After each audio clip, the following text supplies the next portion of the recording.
Ethiopian Airlines has accepted conditions set by Somalia last week to avoid being barred from operating flights to and from Somalia's territory. On Wednesday, August 21st, Somalia asked Ethiopian Airlines to update its booking system and website to show that all destinations within Somali borders are part of the Federal Republic of Somalia. That demand extended to Hargeisa in the region of Somaliland. The Somali Civil Aviation Authority warned that Ethiopian Airlines would be barred from operating in Somalia from Friday, August 23rd, if the airline would refuse to heed Somalia's demand. On Friday, Ethiopian Airlines met Somalia's requirements. A flight whose destination initially read as Hargeisa, Somaliland, was updated to Hargeisa, Somalia. Fly Dubai, which had also been given the ultimatum by Somalia, complied on time. Somalia says all airlines operating to and from Hargeisa must indicate that the city is part of Somalia and that no flight destination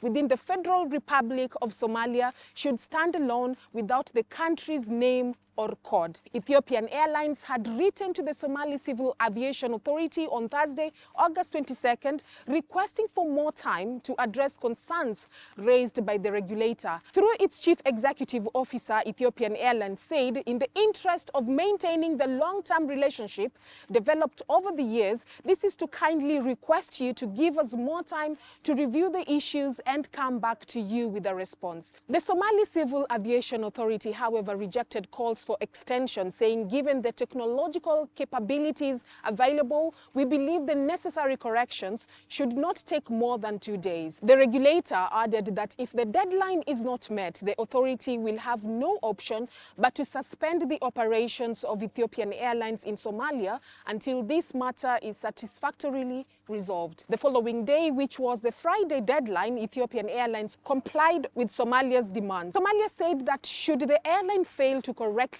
identify Somali destinations on its flight systems in the future, that act would result in suspension without further warning. The Somali Air Agency further said it had received an increased number of unacceptable complaints from the Somali public regarding their travel experiences with Ethiopian Airlines. The airline flies to 6 destinations in Somalia and operates at least 2 daily flights to the capital, Mogadishu, from Addis Ababa. Turkey is leading efforts to mediate a dispute between Ethiopia and Somalia. In January, Ethiopia signed an agreement with the region of Somaliland for Ethiopia to lease 20 kilometers of the coastline in Somaliland for 50 years. Somaliland was reportedly promised recognition by the landlocked Ethiopia, which is also seeking to establish a naval base. Somalia, however, rejected the deal between Somaliland and Ethiopia, saying Ethiopia was violating its sovereignty.